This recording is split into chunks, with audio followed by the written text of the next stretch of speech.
Paralysis, যে আমরা কোরআনকে বোঝার জন্য নিজে পরিশ্রম তো করি না, আর কোরআনকে বুঝে যে একটু চোখে পানি আসবে বা একটু ভয়ে কাঁদবো বা একটু জান্নাতের কথা আসলে একটু চোখটা মানে মুখটা ফ্ল্যাশ হবে, আনন্দে ভরে যাবে, এমন দৃশ্য আমাদের 40, 50, 60, 70 বছর অনেকে বাবা জীবন নামাজ পড়ছে, তার একদিনও আসেনি। দেখেন কি বলেন, কথা বলছেন না? এই কথা বলাই তো যাবে না, আপনি আমার এলাকার লোক বুঝবেন না। মানে এটা তো আমি দিনাজপুরে বলি, এটা তো পুরুলিয়াতে বলি, তো বাংলাদেশে বলি, আপনি তো সবাই, আপনারা তো সবাই বুঝবেন আমার কথা। কিন্তু আপনারা আমি যা বলছি সেটা কি ক্লিয়ার কাট বুঝতে পেরেছেন? যে ওই লোকগুলা ফজরে কাঁদে কোরআন শুনে, ইমাম সাহেবটাও কাঁদে, কি ব্যাপার? তাহলে আমাদের চেয়ে কি বেশি পাপী না? তো আমাদের চেয়ে বেশি পরেজগার। কিন্তু তারা কান্না করছে, পেছনে কারণ কি? তাদের এই ভেতরের যে জায়গাটা না, ওটা এখনো প্যারালাইসিস হয়নি। আমরা ওই জায়গায় আমরা প্যারালাইসিস হয়ে গেছে। দেখেন, আমি আশাবাদী, ফকিরাবাদ তো এটা, এই ফকিরাবাদের মানুষ যদি আমার বক্তৃতা শুনে তো কালকে ফজরে জায়গা দেওয়া যাবে না। যদি মানুষ হন আপনারা, আর যদি অন্য কিছু হন তো I don't know about that, এ বিষয়ে বলতে পারবো না। আমার বক্তৃতা শুনেন, আপনার জীবন পরিবর্তন হবে। আমি খুব কড়া কথা বলি, আমাকে লেনে হাজার সমালোচনা হয়, কিন্তু এই কড়া কথাগুলো বলি আমার ভাইদের জন্য, যে আমার ভাইরা মসজিদমুখী হোক, আল্লাহওয়ালা হোক। কেননা পৃথিবীতে ফেরাউন পর্যন্ত টিকতে পারেনি, কোন নবী রাসূল টিকতে পারেনি, সবাইকে আল্লাহর কাছে ফিরতে হবে। অতএব এই পরীক্ষার হল থেকে বিদায় নেওয়ার আগেই ভালো করে একটু লেখার চেষ্টা করুন খাতায়, যাতে করে কিছু নাম্বার পেয়ে পাশ করা যায়, কিছু নাম্বার পেয়ে পাশ করা যায়। গোটা কোরআনুল কারীম আপনার আমার বাড়িতে রয়েছে, অথচ সেই কোরআন আমরা পড়ি, কোরআন আমরা শুনি, আমাদের অন্তর পরিবর্তন হয় না। আপনাকে আমি একটা আয়াত দিয়ে আজকে বক্তৃতা করব, একটা আয়াতের প্রাথমিক অংশ আপনাকে একটু শোনাবো, আপনি একটু দেখেন। পুরো সমগ্র কোরআন মানে গঠিত হয়েছে 114টা সূরা দিয়ে। প্রথম সূরা হচ্ছে সূরাতুল ফাতিহা, 1 নম্বর। 2 নম্বর সূরার নাম হচ্ছে সূরা বাকারা। 3 নম্বর সূরার নাম হচ্ছে সূরা আল ইমরান। 4 নম্বর সূরার নাম হচ্ছে সূরা নিসা। এরকম করে পরপর শেষে নাস। 3 নম্বর সূরার 102 নম্বর আয়াত। আল্লাহ সুবহানাহু ওয়া তাআলা এই আয়াতের মধ্যে বলছেন, ইয়া আইয়ুহাল্লাযীনা আমানু, ও ঈমানদারগণ যারা ঈমান এনেছো। সাহাবায়ে কেরাম প্রেজেন্ট রয়েছেন, আল্লাহ তাআলা মুহাম্মদ সাল্লাল্লাহু আলাইহি ওয়াসাল্লামের উপরে ওহী নাজিল করছেন, রাসূলুল্লাহ সাল্লাল্লাহু আলাইহি ওয়াসাল্লামের উপরে আল্লাহ সুবহানাহু ওয়া তাআলা ওহী নাজিল করছেন। আল্লাহ সুবহানাহু ওয়া তাআলা এই বাক্যটা আল্লাহ রাসূলকে দিচ্ছেন, আর আল্লাহ রাসূল পড়ছেন, আল্লাহ সুবহানাহু ওয়া তাআলা পাঠাচ্ছেন জিবরাইল আলাইহিস সালামের মাধ্যমে। আয়াতটা কি? ইয়া আইয়ুহাল্লাযীনা আমানু ইত্তাকুল্লাহা হাক্কা তুকাতিহি ওয়া লা তামুতুন্না ইল্লা ওয়া আনতুম মুসলিমুন। সরল অনুবাদ, ইয়া আইয়ুহাল্লাযীনা আমানু, হে ঈমানদারগণ, ইত্তাকুল্লাহ, আল্লাহকে ভয় করো। ঈমানদারগণ আল্লাহকে ভয় করো। হাক্কা তুকাতিহি, আল্লাহর যে হক, এই হক আদায় করে ভয় করো। ওয়ালা তামুতুন্না, তোমরা মারা যেও না, ইল্লা ওয়া আনতুম মুসলিমুন, মুসলমান না হয়ে। এই আয়াতটা সেদিন নাজিল হয়েছিল, সাহাবায়ে কেরাম শুনেছিলেন।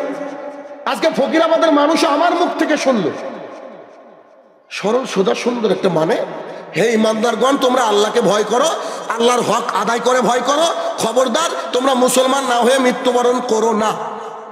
সব মানুষ বসে আছে, একজনের হার্ট অ্যাটাক হয়নি, একজনের গায়ের লোমটা দাঁড়িয়ে যায়নি, কারোর অন্তরটা ভেতরে ভয় দ্বারা পরিপূর্ণতা আসেনি, এবার আসবে। কেমন? সাহাবায়ে কেরামের উপরে যখন এই আয়াতকে পড়ানো হলো, এই আয়াতকে বলা হলো,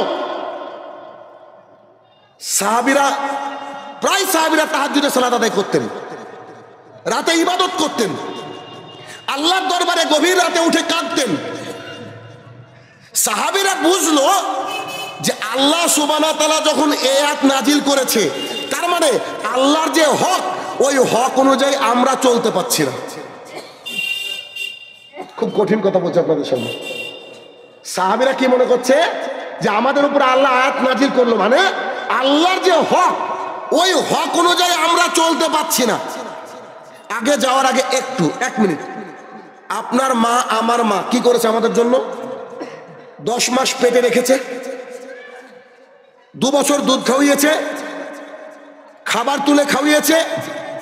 রাত্রিবেলা যখন পেশাব করে ফেলতাম বিছানায়, মা ভিজা কাপড়ে থাকতো, আমাদেরকে একটু ঠান্ডা যাতে না লাগে তার জন্য বারবার করে ডাইপার, বারবার করে কাঁথা চেঞ্জ করেছে।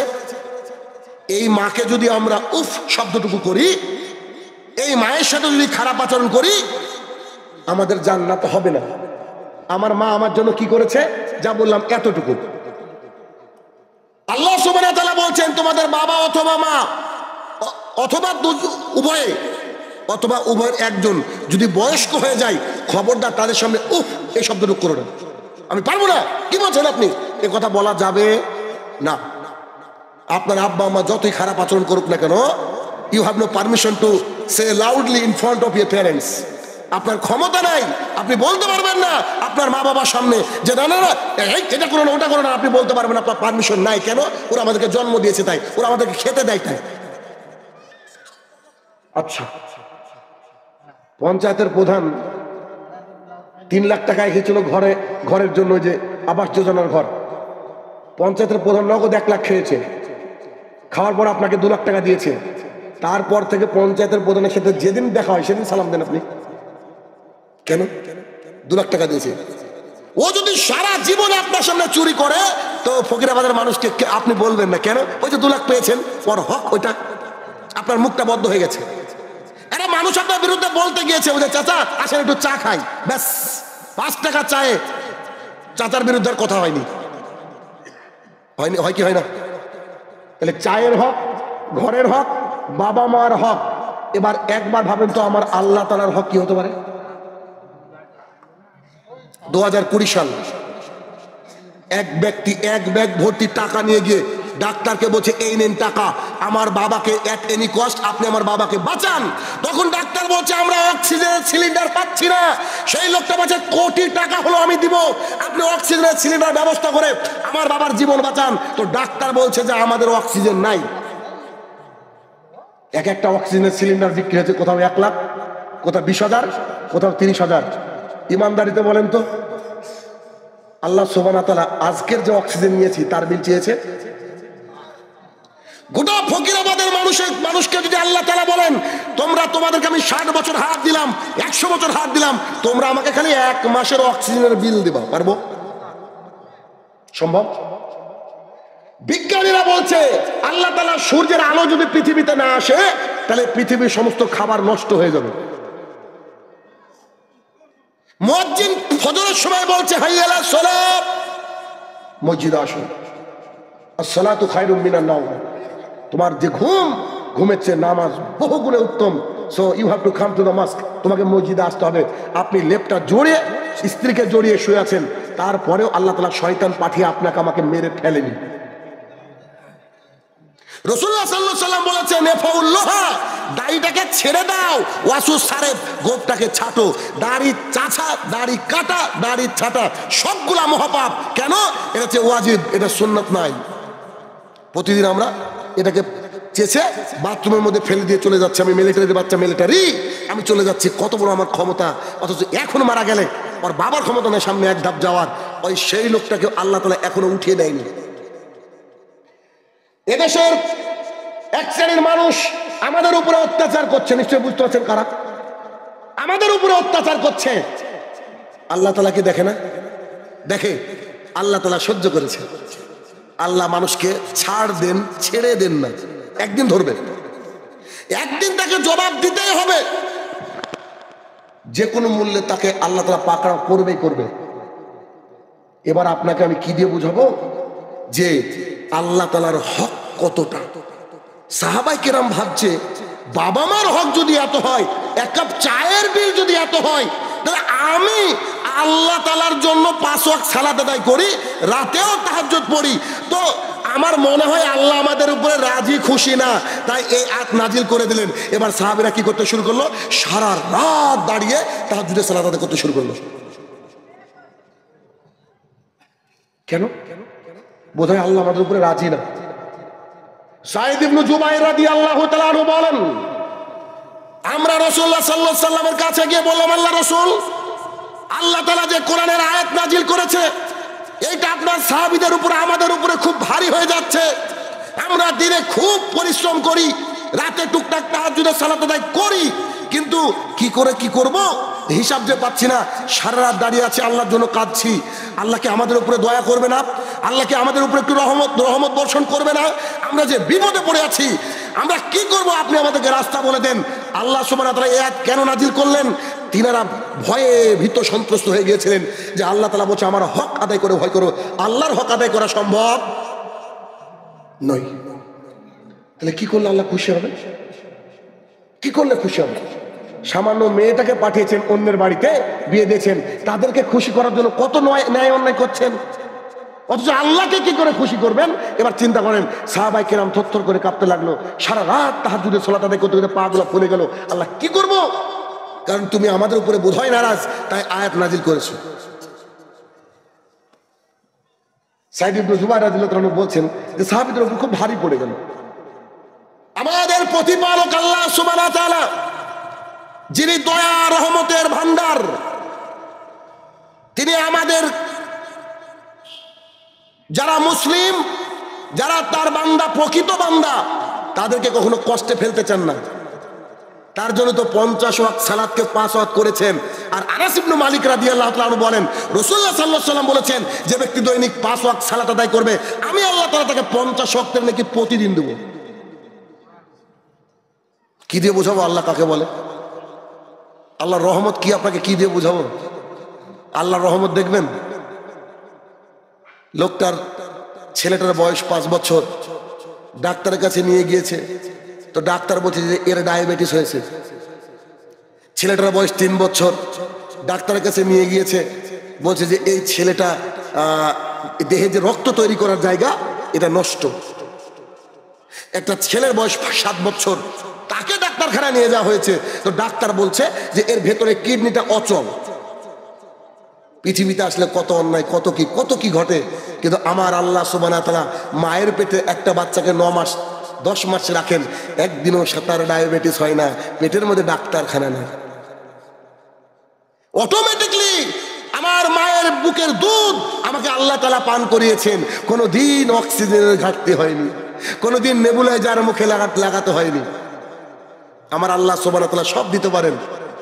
দেখেছেন, বাচ্চার চোখ দিয়েছে আল্লাহ, বাচ্চার লিঙ্গ দিয়েছে, হাত পা সুন্দর দিয়েছে। আমার প্রতিপালক কত দয়াময়, বাচ্চার কিন্তু দাঁতটা দেয়নি। যদি দাঁতটা দিত তাহলে মায়ের পেটে থেকে বাচ্চা কি করতো একবার কি খেয়াল করেছেন?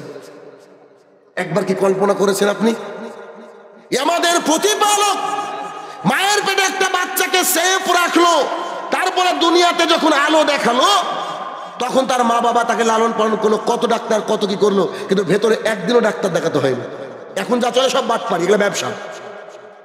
আজ থেকে 60 বছর আগে এত সিজার হয়নি, এখন হচ্ছে কেন?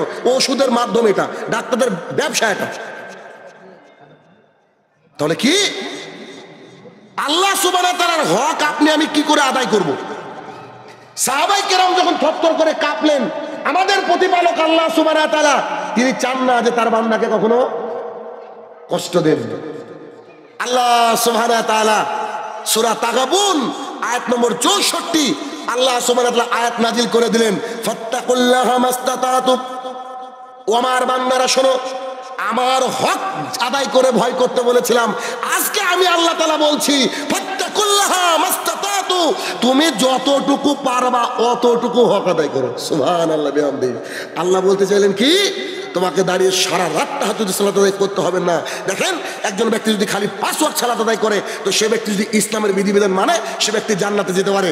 আল্লাহ কখনো বলেনি যে তোমাকে ওই কি তাহাজ্জুদের সালাত আদায় করতেই হবে, বলেছে তাহাজ্জুদের সালাত আদায় করতে হবে, কথা বলেছে কি?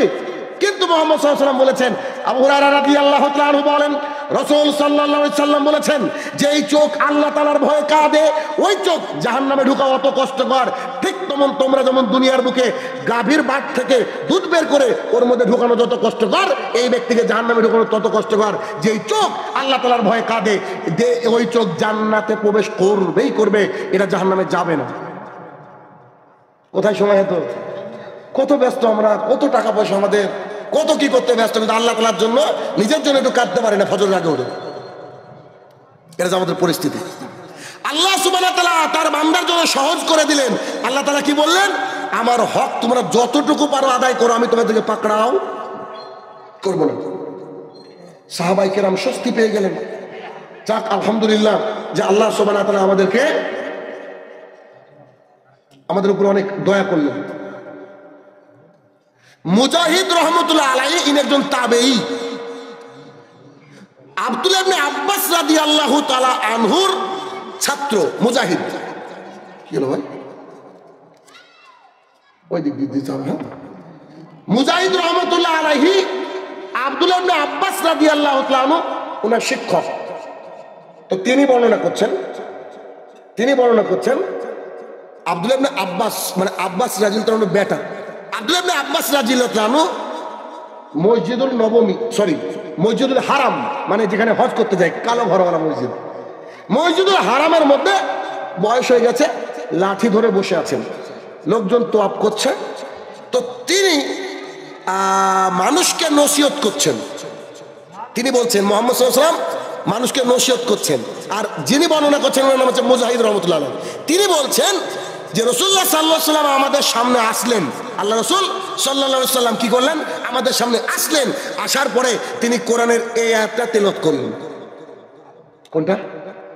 ইয়া আইয়ুহাল্লাযীনা আমানুত্তাকুল্লাহা হাক্কা তুকাতিহি ওয়া লা তামুতুন্না ইল্লা ওয়া আনতুম মুসলিমুন। কত ইজি আয়াত আমাদের জন্য। তিনি বলছেন যে রাসূলুল্লাহ সাল্লাল্লাহু আলাইহি ওয়াসাল্লাম আসলেন আর তেলাওয়াত করলেন। তেলাওয়াত করার পরে তিনি বললেন, শোনো দুনিয়াবাসী, আল্লাহ সুবহানাহু ওয়া তাআলা জাহান্নামকে প্রস্তুত করে রেখেছেন। ওই জাহান্নামের মধ্যে জাহান্নামীদের একটা খাবার রয়েছে, যে খাবারের নাম হচ্ছে জাক্কুম, শয়তানের মাথার মতো দেখতে। যে খাবারের নাম কি? জাক্কুম। খাবারের নাম জাক্কুম। রাসূলুল্লাহ সাল্লাল্লাহু আলাইহি ওয়াসাল্লাম বলছেন ওই জাক্কুমের যদি একটা ফোঁটা, ওয়ান ড্রপ অফ জাক্কুম, একটা ফোঁটা যদি আল্লাহর জমিনে পড়তো, জাহান্নামীদের খাবারের নাম কি? জাক্কুম। পৃথিবীতে কত বিষ আছে, কত অ্যাসিড আছে, কত খারাপ কিছু আছে, কিন্তু রাসূলুল্লাহ সাল্লাল্লাহু আলাইহি ওয়াসাল্লাম বলছেন জাক্কুমের যদি একটা ফোঁটা পৃথিবীর বুকে পড়তো, তো পৃথিবী তার কোথাও ফসল হতো না। এ ভাষা আমি বুঝতে পারিনি, আপনি বোঝার চেষ্টা করেন তো। ধরে নেন গোটা পৃথিবীর মধ্যে সেন্টার জায়গা আছে সৌদি আরব। সৌদি আরবের বুকে যদি এক ফোঁটা জাক্কুম পড়তো, ফকিরাবাদে ধান হতো না, ফকিরাবাদে গম হতো না। জাক্কুম কত ভয়াবহ, কত কঠিন একটা জিনিস। তাই তো আল্লাহ সুবহানাহু ওয়া তাআলা বলেছেন জাক্কুম এমন একটা জাহান্নামীদের খাবার যা গলদক্ষ করবে, গলার নিচে নামবেও না বা বেরাবেও না। এই কথা যদি আপনার মনে থাকে, বলেন আপনি ফজরে ঘুমিয়ে থাকবেন কি করে যদি পশু না হন?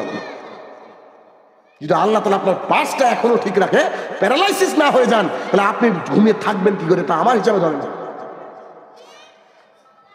উপলব্ধি। সাহাবায়ে কেরামের উপলব্ধি ছিল, কিন্তু আমাদের কোনো উপলব্ধি আছে? আমাদের উপলব্ধি নাই, আমাদের উপলব্ধি নাই। বুরাইদা রাদিয়াল্লাহু তাআলা আনহু বলেন রাসূল সাল্লাল্লাহু আলাইহি সাল্লাম বলেছেন আমাদের আর তাদের মাঝে চুক্তি হচ্ছে সালাত। আমাদের আর তাদের মাঝে চুক্তি হচ্ছে সালাত। তাদের মানে কাফের, বেদিন, বেঈমান, আর আমাদের মানে হচ্ছে মুসলমান। তার মানে বোঝা যাচ্ছে যে ব্যক্তি 5 ওয়াক্ত সালাত আদায় করবে এ মুসলমান, আর যে ব্যক্তি সালাতকে ত্যাগ করবে, সালাতকে ধার ধারবে না সালাতের, সেই ব্যক্তি কাফের। আমি বলছি না, বলছেন মুহাম্মদ সাল্লাল্লাহু আলাইহি সাল্লাম। কারণ চুক্তি হচ্ছে সালাত আমাদের মাঝে, আর তাদের মাঝে চুক্তি কি? সালাত।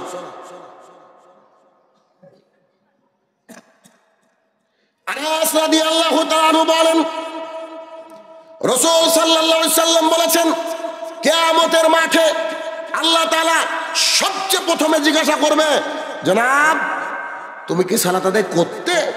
তো জি করেছি। এই দেখো এবার তোমার এগুলা কাজে লাগবে। তুমি কি সালাত আদায় করতে? জি না করিনি। তাহলে হজ কাজে লাগবে না, ওমরা কাজে লাগবে না, টাকা কাজে লাগবে না, ধন সম্পদ কাজে লাগবে না, বেটা বেটি কাজে লাগবে না, পৃথিবীতে যা করেছেন সব বৃথা। এজন্য আমি বলি বিদেশে যখন যাবেন তো পাসপোর্ট তো লাগবে, আর পাসপোর্ট করার আগে লাগবে আধার কার্ড। উইদাউট আধার কার্ড আপনি পাসপোর্ট করতে পারবেন না। তাহলে কি, আগে আধার কার্ড লাগবে, আগে সলাৎ লাগবে, তারপর অন্য কিছু। আল্লাহ তাআলা যদি একবার বলতেন এটা যথেষ্ট ছিল। আল্লাহ সুবহানাহু ওয়া তাআলা কোরআনে 82 বার বলেছেন আকিমিস সালাহ, তোমরা সালাত কায়েম করো। একজন ব্যক্তি চুরি করেছে, মহান নাই করেছে, ও চুরি করলে যে জাহান্নামে যাবে আমি জানি না। একজন ব্যক্তি অপরের সম্পদকে ছিনিয়ে নিয়েছে মানে জাহান্নামে যাবে এমনটা না, ওকে তাহাজ্জুদ দিয়ে শোধ করতে হবে ওই দিন, ওকে সালাত সিয়াম দিয়ে শোধ করতে হবে, এটা ভিন্ন কথা। কিন্তু কোন ব্যক্তি যদি সালাতকে ত্যাগ করে তো এই ব্যক্তি জাহান্নামে যাবে। কেন? দেখেন সূরা মুদ্দাসির 42 এবং 43 নম্বর আয়াত, আল্লাহ সুবহানাহু ওয়া তাআলা বলেন মা সালাকাকুম ফিস সাকার। দেখবেন দুনিয়াতে এক শ্রেণীর মানুষ আছে, অনেকে আছে আলহামদুলিল্লাহ, যে যারা বক্তার বক্তৃতা শুনে, আমাদের বক্তৃতা শুনে ইয়াং কালে দাড়ি রেখে দিয়েছে, অল্প বয়স দাড়ি রেখেছে, টাকনোর উপরে প্যান্ট, 5 ওয়াক্ত সালাত আদায় করতে যাচ্ছে। তো চায়ের দোকানের সামনে যখন যাই, চাচা প্রতিদিন টিটকিরি মারে, বাপ মৌলবি হলি কবে, বলে না, বলে না। আবার যদি চাচাকে বলা হয় চাচা চলেন একটু নামাজ পড়ে আসি, তো তোরাই নামাজ পড়গা, আমাদের নামাজ না হলে ইমান ঠিক আছে। ফকির আমাদের লোককে বলছি ইবলিসকে দেখেছেন, যদি না দেখেন ওই চাচা ইবলিস, ওকে দেখে নেন। ওই যে চাচা আপনাকে আমাকে নিয়ে হাসাহাসি করলো, আল্লাহ ছাড় দেন কিন্তু ছেড়ে দেন না। এখন একটা ওই এরকম নিচু জায়গায় সাইকেল নিয়ে যাচ্ছেন, তো যাওয়ার সময় তো মজা লাগবে, উঠতে তো হবে বাড়ি যেয়ে দিকে, ঠিক আছে না? তো চাচা চায়ের দোকানে বসে কি বলছে, তোরাই নামাজ পড় রে বাপ, ও সারা দাঁড়িয়ে আল্লাহরা সব চোর আমরা জানি, বলে না, এইভাবে বলে হবু হয়ে চাচা এইভাবে বলে, যা এভাবে যা, তোরা নামাজ পড়, তোরা নামাজ পড়ে দেবে, আমরা আগে জান্নাতে চলে যাবো, চাচা বলছে। আচ্ছা এই চাচা কি জান্নাতে যাবে? এই চাচা মোটামুটি যদি সালাত আদায় না করে, সিয়াম পালন না করে, হেদায়েত না পায়, তাহলে কোথায় যাবে? জাহান্নামে। ওই চাচা যে আপনাকে টিটকিরি মারলো, আপনার মকা আসবে না? এবার দেখেন, আপনি ধরেন জান্নাতে যাচ্ছেন, তখন যদি চাচা জাহান্নামে, তখন চাচাকে জিজ্ঞেস মা সালাকাকুম ফিস সাকার, ও চাচা কি ব্যাপার জাহান্নামে কেন? এবার আপনার মকা, চাচা কি ব্যাপার? ওই যে বলতেন সালাত ছাড়া আমি একদম ইমানদার, পাক্কা ইমানদার লোক, তো আপনি জাহান্নামে কেন চাচা? তো চাচা বলছে ফালুলাম নাকুম মিনাল মুসাল্লিন, আমি যে মুসল্লি ছিলাম না। ফিরার রাস্তা আর আছে? বলেন ফিরার রাস্তা আর আছে? আর নাই। কারণ ধনুক থেকে তীর ছুটে গেলে ওটা যেমন ধরা যায় না, একবার শ্বাস বেরিয়ে গেলে ওর কোনো কাজ নেই, শেষ, চাইলেও ইবাদত করতে পারে না। তাহলে কি সালাত আদায় করতে হবে। একটু আপনাকে একটা জিনিস দেখাই, সেটা হচ্ছে, এটা হাদিস আছে লম্বা, শর্ট করে বলি। উমর ইবনুল খাত্তাব রাদিয়াল্লাহু তাআলা আনহু বলেন, রাসূলুল্লাহ সাল্লাল্লাহু আলাইহি ওয়াসাল্লাম বলেছেন, মুয়াজ্জিন যা বলে তোমরা তাই বলো। মুয়াজ্জিন কি বলে? আল্লাহু আকবার, আপনি বলেন আল্লাহু আকবার। মুয়াজ্জিন বলছে হাইয়া আলাস সালাহ, আপনাকে বলতে হবে লা হাওলা ওয়ালা কুওয়াতা ইল্লা বিল্লাহ। আবার মুয়াজ্জিন শিখে বলছে লা ইলাহা ইল্লাল্লাহ, আপনি বলছেন লা ইলাহা ইল্লাল্লাহ। শর্ট করলাম, মুয়াজ্জিনের বলা শেষ, দরুদে ইব্রাহিম পাঠ করো। কি পাঠ করো? সবাই আমরা জানি, দরুদে ইব্রাহিম পাঠ করো। দরুদে ইব্রাহিম শেষ, এটা বিশেষ দোয়া রয়েছে, আল্লাহুম্মা রাব্বা হাযিহি দাওয়াতি তাম্মা, এই দোয়াটা ও আত্মা এ পর্যন্ত পড়ো। আবার একবার একটু খুব মনোযোগ সহকারে, মিস হয় না জানি। এক, মুয়াজ্জিন যা বলছে তোমরাও তাই বলো। দুই, বলা শেষ, দরুদে ইব্রাহিম পড়ো। তিন, আল্লাহুম্মা রাব্বা হাযিহি দাওয়াতি তাম্মা, দোয়াটা পড়ো। এবার মুহাম্মদ সাল্লাল্লাহু আলাইহি ওয়াসাল্লাম বাক্যটাকে ভালো করে শুনেন। রাসূল সাল্লাল্লাহু আলাইহি ওয়াসাল্লাম বলছে ওকে জান্নাতে নিয়ে যাওয়া আমার জিম্মেদারি। সুবহানাল্লাহ, বাড়িতে গিয়ে বলবেন। কথা বুঝতে পারেননি? কেউ যদি খালি এই কাজটা করে, জি শানুর রহমান সাহেব এই কাজে কি ওযু লাগবে? জি না। কোনো রেডি হওয়া লাগবে? জি না। চায়ের দোকানে বসেই দেন, রাস্তায় চলতে গিয়েই দেন, মাছ ধরতে ধরতে নদীতে দেন, যখন আজান শুনবেন তখন দিবেন, শুধু নেকি আর নেকি। আল্লাহ চায় যে আমার বান্দারা জান্নাতে ঢুকুক, আমরা চাই না, আমরা চাই না। দেখেন না, সিগারেটে গায়ে লেখা থাকে টোবাকো কজেস ক্যান্সার, এটা খাবি তো ক্যান্সার হবে, তারপরে মানুষ খায়। মানুষ তো জেনে বুঝে ক্যান্সারকে আপ্যায়ন করে। তো এই যে দোয়াটা, এই দোয়াটা পড়লে আল্লাহ রসুল বলছে আমার জিম্মেদারি কি করে জান্নাতে নিয়ে যেতে, বেটা আমি দেখবো, তোর টেনশন যে তুই খালি পড়। এটুকু আমাদের হয় না, তাই না? এটুকু হয় না। কিন্তু আমি এই কথা আপনাকে বলছি না, হাদিসটার বেনিফিট আছে তাই বলে দিলাম, কিন্তু আমার কথা ভিন্ন জায়গায়। একটু খেয়াল করেন তো, একটু 1 মিনিট। মুয়াজ্জিন বলছে আল্লাহু আকবার, আমরা কি বলছি? আল্লাহু আকবার। আল্লাহ সবচেয়ে বড়, আল্লাহ সবচেয়ে বড়।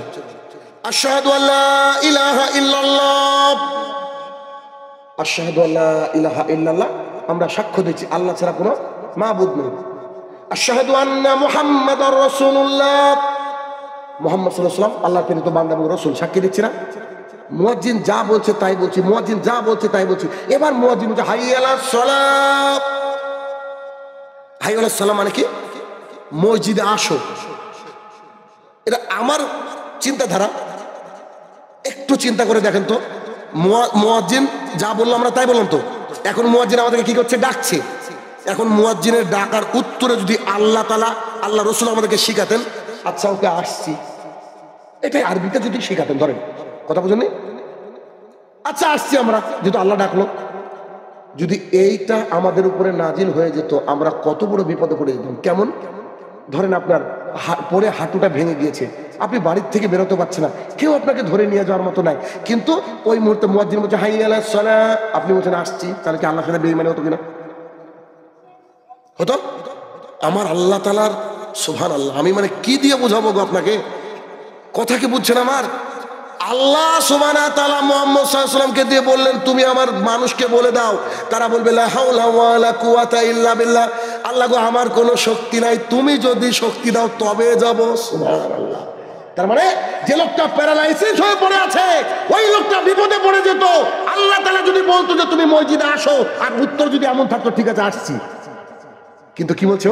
লা হাওলা ওয়ালা কুওয়াতা ইল্লা বিল্লাহ, আল্লাহ তুমি তো দেখছো আমি প্যারালাইসিস, তুমি যদি ক্ষমতা না দাও আমি যেতে পারবো না। সুবহানাল্লাহ। বুঝাতে পারছি কথা আমি? আল্লাহ সুবহানাহু ওয়া তাআলা কত মহান, আপনারও আমার উপরে কোনো চাপই দেননি, আমরা আমার জন্য দোষ না হয় তাই আল্লাহ তাআলা কি শিখিয়েছে? তুমি বলো, আমার দোষ দিয়ে বলো, আমার কথা বলো, আল্লাহ তুমি যদি ক্ষমতা দাও তারপরে তো যাব, তুমি ক্ষমতা না দাও কি করে যাবো আল্লাহ? সুবহানাল্লাহ। তারপরে মুয়াজ্জিন বলছে হাইয়া আলাল ফালাহ, তুমি তোমার সাকসেসের দিকে, কামিয়াবির দিকে আসো। তখনও বলছি আল্লাহ গো আমাদের ক্ষমতা নাই, লা হাওলা ওয়ালা কুওয়াতা ইল্লা বিল্লাহ, তুমি যদি আমাদেরকে ক্ষমতা দাও তবে আমাদের কিছু অ্যাকাউন্টে জুটবে, তুমি যদি না দাও কিচ্ছু হবে না। যদি বলতো যে মসজিদে আসলে অ্যাকাউন্ট পরিপূর্ণ হয়ে যায়, তা আমাদের দেশের যারা এমন সমাজের লোক আছে যারা কবরে সেজদা করে, এমন সমাজের লোক আছে যারা বিদাত দিয়ে সালাত শুরু করে বিদাত দিয়ে সালাত শেষ করে, তাহলে ওদের তো কোনো কাজ নাই, ওকে তো আল্লাহ নেকি দিত, আল্লাহ নেকি দিবে না। ও বলছে যে আল্লাহ তুমি যদি নেকি দাও তবে আসবে। এবার ও গিয়ে আল্লাহু আকবার বলে জায়নামাজে দাঁড়িয়ে জায়নামাজের দোয়া পড়ছে।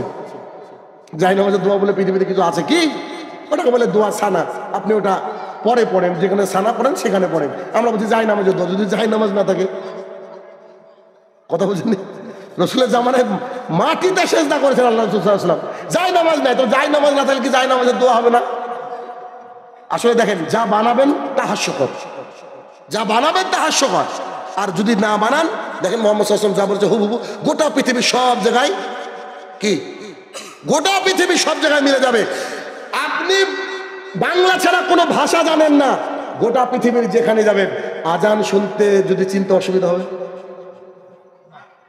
তাই এক লোক কত বড় পাগল আছে জানি না, কেউ মজা করেছে নাকি গল্প বলেছে, এক লোক সৌদি আরবে গিয়েছে, সৌদি আরবে গিয়ে সব আরবি ভাষা বলে, এ তো কিছুই বুঝে না, যে আজান হচ্ছে বুঝে ও সবগুলো আরবি, আর আজানটা বাংলায়। ও শুনে শুনে এমন অভ্যস্ত হয়ে গেছে মনে হচ্ছে বাংলা, আসলে কি আরবি বাংলা, এই আজান কি বাংলা? বাংলা না।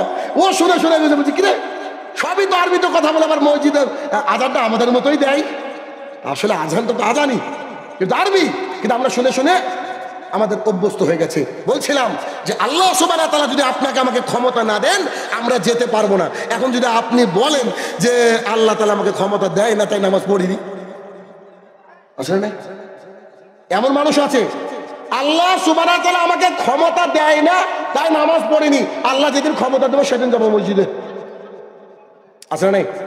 অনেক নাস্তিকরা কিন্তু এই কথা বলে, অনেক নাস্তিক। তাই একজন ব্যক্তি বলছে যে শোনো, তোমরা শুধু আল্লাহ আল্লাহ করো, 1 মিনিট আমার প্রশ্নের উত্তর দিতে পারলে নামাজ পড়বো। এক লোক থাকে না শয়তান কিছু, ও নামাজ পড়বে না, কিছু বুঝে না, বলবেন তো বলেন তো বিসমিল্লাহর অর্থ কি, মানে বাউল আলিফের অর্থ কি তা বলবে। ওর 14 গোষ্ঠী কেউ মসজিদে যায় না, অথচ ও এরকম করে আজে বাজে কথা বলবে। আবার বলো যে বিসমিল্লাহতে কি ছিল বলেন দেখি, বলে কি বলেন এরকম। বাউলটাও তো আছে আশপাশে, তো আপনারা তো জানেন এগুলা। তো এক নাস্তিক প্রতিদিন খালি ইমামকে ডিস্টার্ব করে। তো বলছে যে আপনি যদি আমার 3টে প্রশ্নের উত্তর দিতে পারেন আমি সেদিন থেকে পাক্কা মুসল্লি হয়ে নামাজ পড়বো। তো কি, তো বলেন।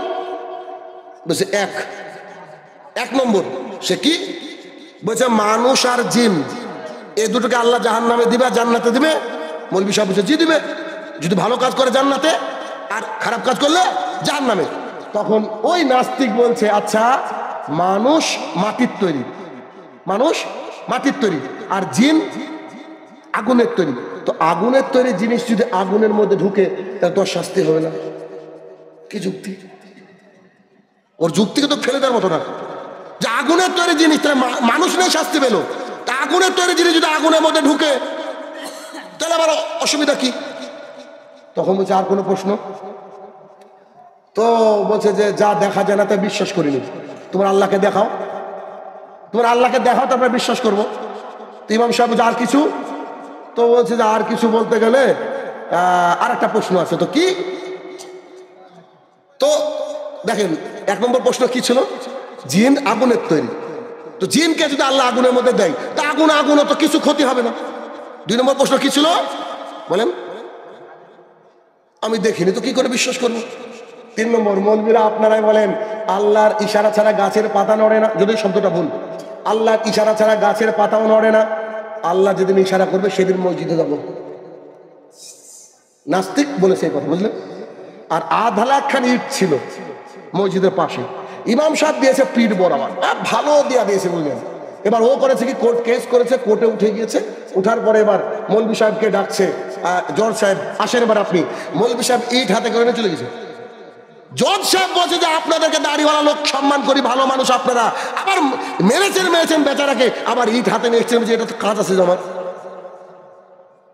তখন জজ সাহেব বলছে কি কাজ? বলছে দেখেন না, উইটনেস বক্সে উঠেছে। জজ সাহেব এবার বলছে যে বলেন এবার আপনাদের মধ্যে কথোপকথন। বলছে ওনার কি কি প্রশ্ন ছিল জিজ্ঞাসা করেন। তো প্রথম প্রশ্ন কি ছিল, যে জাহান্নাম এর মধ্যে আগুন আর জিনও আগুনের তৈরি, তাহলে আগুনের তৈরি জিনিস আগুনের তৈরির মধ্যে কোনো কাজ হবে কি? তখন বলছে এইটা কি ছিল তোমার প্রশ্ন? বলছে জি। তো বলছে আল্লাহ সুবহানাহু ওয়া তাআলা বলছে মানুষকে বানিয়েছে মাটি দিয়ে, আর আমার হাতের ইটটাও মাটি, আমার হাতের ইটটাও মাটির, আমি মাটির তৈরি জিনিস দিয়ে মাটির তৈরি মানুষকে মেরেছি, তো লাগার তো কথা না বোধহয়। তখন বলছে যে আসলে তো যুক্তি। তখন বলছে যে তাহলে পরবর্তী প্রশ্ন উত্তর দেন। তো কি? যা চোখে দেখিনি তা বিশ্বাস করেনি। বলছে কোথায় মেরেছি? পিছনে। কি হচ্ছে? ব্যথা। দেখা, ব্যথা দেখা যায়? ব্যথা তো দেখা যায় না। তখন বলছে 3 নম্বর প্রশ্নের উত্তর কি দিবেন? আল্লাহর ইশারা ছাড়া নাকি গাছের পাতা নয় না, কি উত্তর দিবেন? বলছে আল্লাহ সেদিন ইশারা করেছিল তাই মেরেছি, তুই কি নামাজ পড়বি নাকি আবার দিব? তো বলছে ঠিক আছে আজ থেকে নামাজ পড়বো। কথা বোঝা গেল? তো কিছু আছে এরকম কেন টাইপের লোক আছে যারা সলাতো আদায় করবে না, এটা হচ্ছে অ্যাপেন্ডিক্স। অ্যাপেন্ডিক্স কি বুঝেন? অ্যাপেন্ডিক্স হচ্ছে মনুষ্যের দেহের কোনো কাজ নাই, কিন্তু যদি একবার খাবার টাবার কোনো কিছু ঢুকে যায় তোর যন্ত্রণায় পাগল করে দেবে।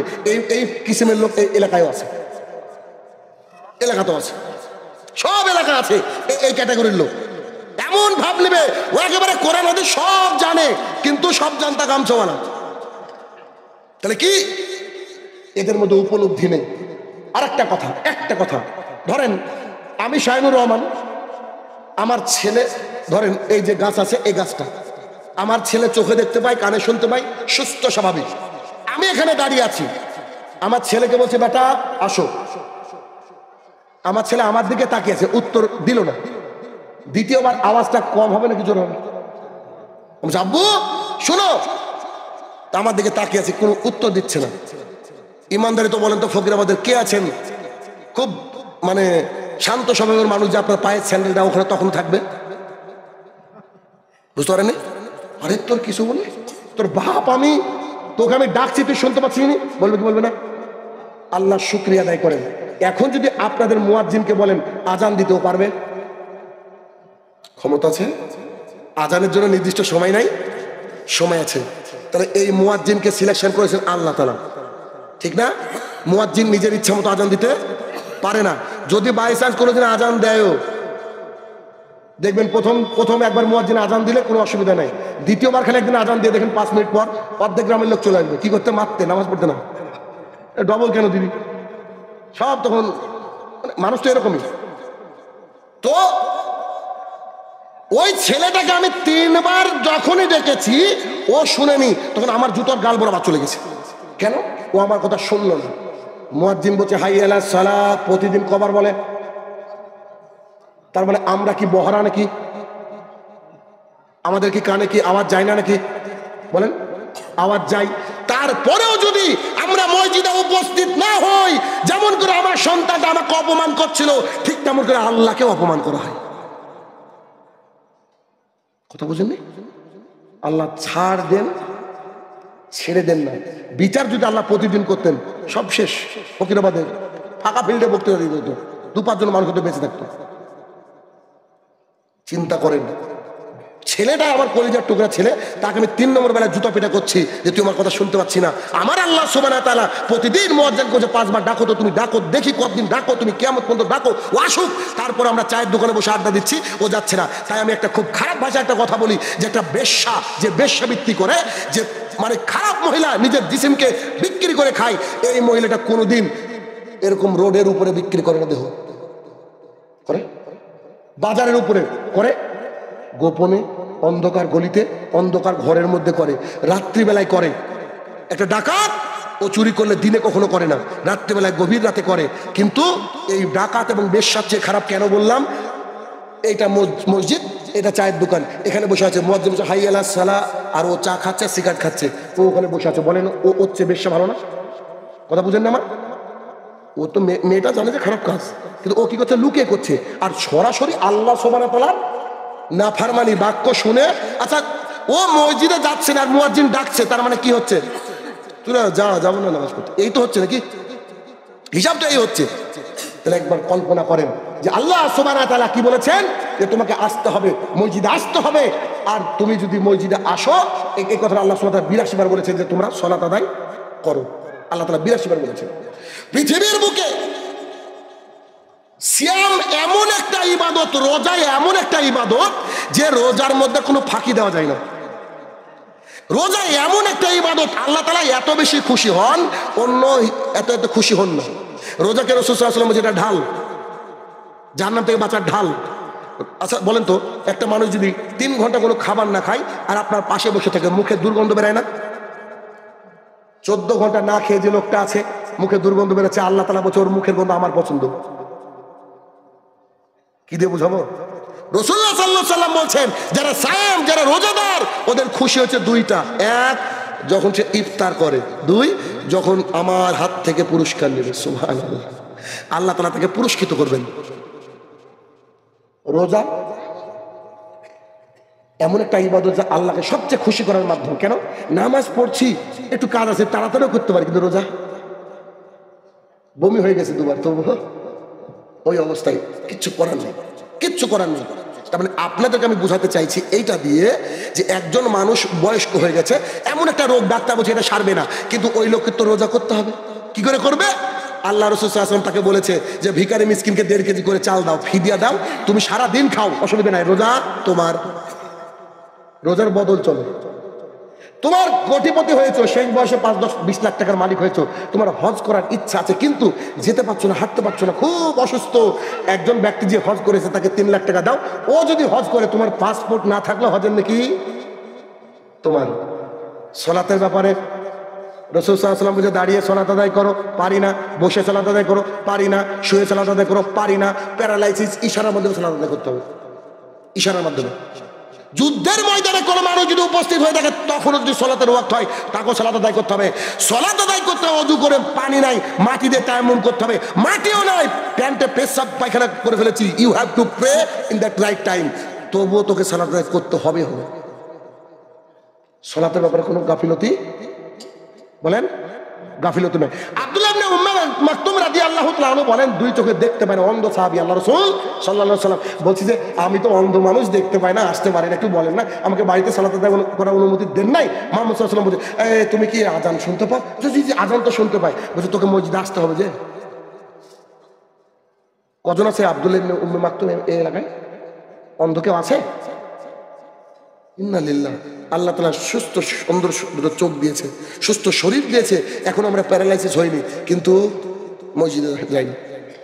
আমাদের মসজিদে একটা মুসল্লি রিসেন্ট মাসখানিক মতো হয়ে যাবে, মোটামুটি 1-1.5 মাস হবে। আলহামদুলিল্লাহ, আপনারা শুনে খুশি হবেন যে আমি যে মসজিদের পরিচালক, ওই মসজিদের জোহর আসরে এদিক ওদিক হয় মানুষ। কেন? গ্রামের মানুষ মুনিশ টুনিশ খাটে, ওই মাঠে যায়, বাজারে যায়, যে যেখানে পারে নামাজ পড়ে নেয়। আমি একটা সমাজকে প্রতিষ্ঠা করতে পেরেছি, দোয়া করবেন যে এই সমাজটার ফজরে 100-100 মুসল্লি। আমাদের লোক সংখ্যা কম, হতে পারে 12 জন, 15 জন, 20 জন, কিন্তু কোনো বাপের ব্যাটা নাই যে একদিনও সালাতকে কাজা করবে ফজরে। যদি করে, আর যদি আমি থাকি, ওর ভাগ্যে খারাপ আছে। কথা বুঝতে পারছেন না? আমি ঘোষণা করে দিয়েছি যে যে ব্যক্তি পূর্ণাঙ্গ 5 ওয়াক্ত সালাত আদায় করবে না, ও যদি মারা যায় ওকে কুকুরের মতো পুঁতে রাখবো। কেন? উপরে থাকলে গন্ধ বাড়াবে, তাই জানাজা করবো না।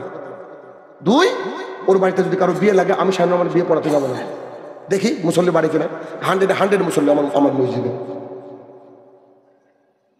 জলসা করে এসে ফজরে এসে দাঁড়ালাম ইমামতি করার জন্য, সালাম ফেরালাম। অনেকে বলে আমার একটু কথা নাকি খারাপ। আমি সুন্দর করে কথা বলতে পারি, কিন্তু বলবো না। কেন?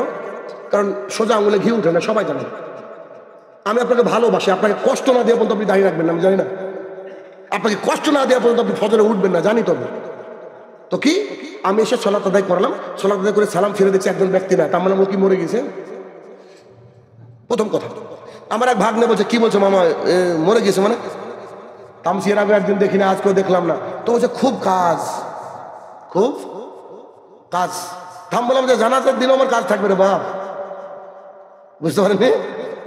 জানাজার দিনও আমার কাজ থাকবে। তো ওই লোক হচ্ছে আমাদের পাড়ায় কাজের মেশিন নামে পরিচিত, দিন রাত খাটে, বিশ্বাস করেন। কিন্তু ওই খাটার দাম আছে কি? আধার কার্ডই তো নাই। মোদি বলবো যে তুই বাসে দেখে যাই, এখন তোমার হাসি নাও নাই, নিবে না, চরম বিপদ। হঠাৎ করে আমি শুয়ে আছি, এই সালাত এই মানে প্রোগ্রাম করে এসে আমার স্ত্রী আমাকে বলছে, জানো লোকটার নামটা নাইনি, কারণ এইসব রেকর্ড হয়তো শুনবে, এমনও বুঝে নিবে যদি দেখে। হঠাৎ করে এত সুস্থ মানুষ প্যারালাইসিস, এক সাইড পড়ে গেছে, এক সাইড পড়ে গেছে। কিছুদিন আগের ঘটনা। আমার স্ত্রী আমাকে বলছে একটু দেখতে যেতাম। আমি কবে দেখতে যাবো? মানে প্রতিদিন প্রোগ্রাম, প্রতিদিন, মানে এপ্রিলের 17 তারিখ পর্যন্ত বুকিং মোটামুটি আমার, বুঝতে পারছেন? প্রতিদিন প্রোগ্রাম। আমাকে বলছে একটু ফল টুল কিছু নিয়ে আসো, ওদের বাড়িতে দেখতে। একটা বেলায় সেদিনও প্রোগ্রাম ছিল, আমি আসলাম, আমি তার বাড়িতে ঢুকলাম। কোনোদিন তার বাড়িতে ঢুকিনি আমি। না, আমি সাধারণত বাড়ির থেকে বেরানো যদি থাকি, কারণ বাড়ির থেকে বেরোলে পাপ, কিছু করার নাই ভাই। তো আমি যখন তার বাড়িতে ঢোকার সময় সালাম দিলাম, আমাকে দেখে সে ফেটে কেঁদে ফেললো, হাত ই করতে পারছে না। উঠলাম, আমাকে কাছে ডাকলাম, আমি গেলাম। নিজেরও খারাপ লাগছে, মনে হচ্ছিল যে বলি যে কাজ করেন এবার, মানে ভেতরটা বলছে। মানুষ তো বুঝে না, মানুষ কি বলবো বলেন? আজকে আপনি আমি সুস্থ আছি বলেন তো, কালকে কি সুস্থ থাকবো? কোনো গ্যারান্টি আছে বলেন তো? হ্যাঁ, সুস্থ তো দূরের কথা, আমি শাহিনুর রহমান কালকে হরিহর পড়ায় প্রোগ্রাম আছে, কালকে যে দূরের কথা, আজকে বাড়ি পৌঁছাতে পারবো, কোনো গ্যারান্টি আছে? আমি 4 দিন 5 দিন পরে এসেছি মালদা থেকে, দিনাজপুর থেকে, আজকে এসেছি। আমার মেয়ে এসে প্রথম কথা সালাম দেওয়ার পর, আব্বু কালকে জালসা আছে, আজকে জালসা আছে। আমি আজকে বর্তমাবাদ আছে, খুব তাড়াতাড়ি চলে আসবো, টেনশন নেই, তুমি শহর, আমি আসছি।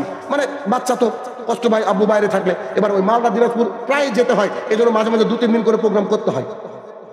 তো আমার ওই কলিজার টুকরা একদিন 2 দিন না দেখলে ওদের খারাপ লাগে, কিন্তু আমার আল্লাহ তাআলার কি খারাপ লাগে না? আমার আল্লাহ তাআলার মুয়াজ্জিন যখন বারবার করে ডাকে, আমার আল্লাহ তাআলা খারাপ লাগে না গো? নিশ্চিত লাগে। যদি আপনার আমার উপলব্ধি থাকে, তো আজ থেকে আমাদের ফজরের সালাত মিস হবে না, বলেন ইনশাআল্লাহ। আল্লাহর জমিনে যত পাপ আছে সবগুলো করছেন আপনি, আপনাকে নিষেধ করবো করতে, তবে তারপরেও হবে আপনার মাধ্যমে। কিন্তু বিশ্বাস করেন, সালাত আদায় করেন, সালাত আদায় করেন, পাপও করছেন, সালাত আদায় করছেন, কিন্তু পাপ করছেন আর সালাত আদায় করছেন, সব জমছে জমছে জমছে। কিন্তু পাপ করছেন আবার সালাত আদায় করছেন, পাপ করছেন আবার সালাত আদায় করছেন, কি হবে? পাপও এদিকেও সমান সমান, জান্নাতে যাওয়া যাবে, শেষে জান্নাতে যাওয়া যাবে, বুঝেননি? শেষে অন্তত জান্নাতে যাওয়া যাবে। চেষ্টা করেন 5 ওয়াক্ত সালাত আদায় করার চেষ্টা করেন, একেবারে সর্বান্তকরণের চেষ্টা করেন। যদি চেষ্টা করতে পারেন ইনশাআল্লাহ দেখবেন আমাদের জীবন সুন্দর হবে। আবু হুরায়রা রাদিয়াল্লাহু তাআলা আনহু বলেন, রাসূলুল্লাহ সাল্লাল্লাহু আলাইহি ওয়াসাল্লাম বলেছেন, সাহাবীরা তোমাদের বাড়ির সামনে যদি একটা নদী থাকে, চলমান নদী, তাতে যদি কেউ 5 বার গা ধয়, গায়ে কি ময়লা থাকবে? সাহাবায়ে কেরাম বলছে, গায়ে আবার কি করে ময়লা থাকবে? একবার গা ধুলে থাকে না, 5 বার গা ধুলে থাকে নাকি? তখন মুহাম্মদ সাল্লাল্লাহু আলাইহি ওয়াসাল্লাম বলছে, দৈনিক 5 ওয়াক্ত সালাত আদায় করো, যেমন করে গায়ে ময়লা দূর হয়ে যাবে 5 বার গোসল করলে, তেমন করে আল্লাহ তাআলার দুনিয়াতে যত পাপ করবা ওই 5 ওয়াক্ত সালাতের মাধ্যমে সব ধুয়ে মুছে সাফ হয়ে যাবে। তাহলে কি করতে হবে? সালাত আদায় করতে হবে, উপলব্ধি জাগাতে হবে। 3 নম্বর উপলব্ধি। 3 নম্বর উপলব্ধি হচ্ছে, দেখেন বর্তমান জামানা, আর এই জামানায় আমরা সব সময় চাই নতুনত্ব, ফ্যাশন ইত্যাদি, ঠিক না? সব সময় কি চাই আমরা? কিছু একটা নতুনত্ব হোক, নতুনত্ব হোক, সব কিছু আমাদের মধ্যে কি একটা নতুনত্ব হোক। ভাইয়েরা আমার, বোনেরা আমার, ভালো করে শুনেন। আপনার একটা মেয়ে আছে, ওই মেয়ে সৌন্দর্য প্রদর্শন করবে, সাজবে, ওই মেয়েটা কার জন্য সাজবে? কার জন্য? ও স্বামীর জন্য। আচ্ছা বলেন তো, এই কথার সাথে সবাই একমত হবেন ইনশাল্লাহ? বাড়িতে যে নাইটিটা পরেছে আপনার স্ত্রী, মোটামুটি স্বাধীনতার সময় কিনা আর কি, কতদিন যে কাঁচা হয়নি আল্লাহ জানেন, পাশে শুলে গন্ধ বেড়ায়, বলে সেন্ট নাই, দুটো আতর নাই কি, কিন্তু বলছে একটু বাপের বাড়ি বেড়াতে যাবো, শোকেছে সবচেয়ে ভালো শাড়িটা, একটু বাজারে যাব, সবচেয়ে সুন্দর সালোয়ার কামিজটা। যার জন্য সাজতে বলা হলো তার জন্য না সেজে ও পাড়ার জন্য সাজে। কেন? মোহরা নাকি পাড়ার লোক দিয়েছিল ওকে? বলেন, শাড়িটা কি ওর পাড়ার লোক দিয়েছে নাকি? স্ত্রীকে বলবেন, এই তো নাইটি চলবে না, কাল থেকে পুড়িয়ে দেবে একদম, কাল থেকে সালোয়ার কামিজ বের করবি। ও যদি বলে নাই তো চল, কালকে বাজারে গিয়ে কিনে দেবো। স্ত্রী বাড়িতে নায়িকা হয়ে থাকবে, নায়িকা বুঝেন না? বাইরে থেকে আসলে যেন দেখেই অন্তরটা ভালো লাগে, আর এমন ভাবে আসছে বাড়ি থেকে দেখে মনে হচ্ছে শালা কি বলবো, জেলখানার কয়েদ, জেলখানায় ঢুকছে এরকম অবস্থা। মুখ দেখলে মেজাজ খারাপ, অসম্ভব। আজকে বেশিরভাগ মানুষ পরকীয়ায় যুক্ত খালি নিজের স্ত্রীর কারণে। কেন? স্ত্রীরা স্বামীর জন্য সেজে থাকবে, সাজে না, ও দেবরের জন্য সাজে, পাড়া প্রতিবেশীর জন্য সাজে। আল্লাহ সুবহানাহু ওয়া তাআলা 33 নম্বর সূরার 33 নম্বর আয়াতে বললেন, ওয়া কারনা ফি বাইতিকুন্না ওয়ালা তাবাররাজনা তাবাররুজাল জাহিলিয়াতিল উলা। আয় মহিলারা শোনো, খবরদার জাহালাতের যুগের মতো নিজেকে দেখে বেরিও না, জাহালাতের যুগের মতো নিজেকে দেখে বেরিও না।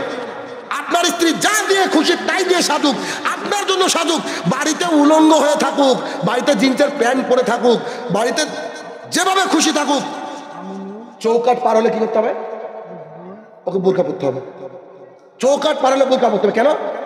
কেন পড়বে? আচ্ছা কেন? কি কারণে? কি কারণে? আপনাকে আমি 50,000 টাকার একটা বান্ডিল দিলাম, টাকাটা কোথায় রাখবেন? উঠোনে? বাক্সতে রাখবেন তো? আলমিরাতে রাখবেন তো? মাত্র 50,000 টাকা কোথায় রাখবেন? আলমিরা বা বাক্স। আবু হুরায়রা রাদিয়াল্লাহু তাআলা আনহু বলেন, রাসূল সাল্লাল্লাহু আলাইহি ওয়াসাল্লাম বলেছেন, গোটা পৃথিবীটা সম্পদ। এই জমিটার দাম কত টাকা শতক? এটা নিশ্চয় 3-4 লাখ, তাও বেশি। আচ্ছা 5 লাখ, ডোম খুলে 50 লাখ। আচ্ছা দিল্লিতে 50 কোটি। সব জমি জলা বিক্রি করলে কত টাকা হবে? ক্যালকুলেটর ভেঙে যাবে, ঠিক না? রাসূলুল্লাহ সাল্লাল্লাহু আলাইহি ওয়াসাল্লাম বললেন কি, গোটা পৃথিবীটা সম্পদ, আর এত সম্পদের মধ্যে অন্যতম সুন্দর দামি সম্পদের নাম হচ্ছে আলমারাতুস সলেহা, নেককার বউ। যা যে পুরুষ তার বউ বোরখা ছাড়া চলে, আর যে পুরুষ তার বউ বোরখা পরে। কেন বোরখা পরে? কারণ ওর শরীরের মূল্য গোটা পৃথিবী বিক্রি করলে হবে না। আর আমার বউ চলে বেড়াচ্ছে পঞ্চায়েতে ষাঁড়ের মতো, জানা কি জবাব দিবেন আপনি জাতিকে? আল্লাহর কাছে গিয়ে কি জবাব দিবেন? আবু হুরায়রা রাদিয়াল্লাহু তাআলা আনহু বলেন, রাসূল সাল্লাল্লাহু আলাইহি সাল্লাম বলেছেন, 2 শ্রেণীর মানুষকে আমি দেখিনি, তারা তো জান্নাতে যাবে না, জান্নাতের গন্ধ পাবে না। সাহাবায়ে কেরাম বলছে, তারা কারা? এক, এমন এক শ্রেণীর মানুষ পুরুষ যাদের হাতে থাকবে গরুর লেজের মতো বাঁকানো লাঠি, তাই দিয়ে তারা মানুষকে মারবে অন্যায়ভাবে। তারা তো জান্নাতে যাবে না, জান্নাতের গন্ধ পাবে না। 2 নেসাউন মহিলারা কাসিয়াতুন পরে থাকবে আর এতুন উলঙ্গ পোশাক, মাইলাতুন মামিলাত, রাস্তা দিয়ে এমন করে হাঁটবে যেন পুরুষ তার দিকে তাকায়। আজকে যখন বাড়ি থেকে বেরিয়েছে গ্যারান্টি প্রথমে সাবান দিয়ে মুখ ধুয়ে ফেয়ার অ্যান্ড লাভলি মেখেছে। এখন কেউ কেউ বলছে হ্যাঁ ফেয়ার অ্যান্ড লাভলি হুজুর, আমি তো নিভিয়া মেরেছি। আরে মা, তোকে ফেয়ার অ্যান্ড লাভলি কথা বলছি না, বলছি ক্রিম মেখেছিস, সুন্দর করে সেজেছে আজকে। কেন ওর বাসরাত নাকি আজকে? সাজবে বাসরাতে আর স্বামীর জন্য প্রতিদিন। আজকে কেন সাজবে? আজকে আরো ঢাকবে। তো রাসূলুল্লাহ সাল্লাল্লাহু আলাইহি ওয়াসাল্লাম বলছে রাস্তা দিয়ে চলার সময় এমন ঢং করবে যে পুরুষ ওর দিকে তাকায়। অন্যটা একবারে বাড়িতে সুন্দর করে বেঁধে নিলে হয় না, বারবার রাস্তায় ঠিক করছে কেন? মানে ইন্ডিকেটর মারছে, দেখ। এটাই খুব কঠিন একটা জিনিস, খুব কঠিন। পৃথিবীর বুকে সবচেয়ে বড় ফিতনা এখন দুটো, 1 টাকা আর 2 নারী।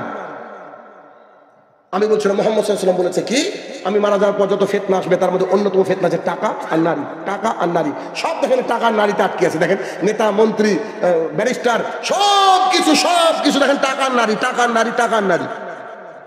নইলে এরকম মোটা মানুষ গো, ওকে বলে শিক্ষামন্ত্রী।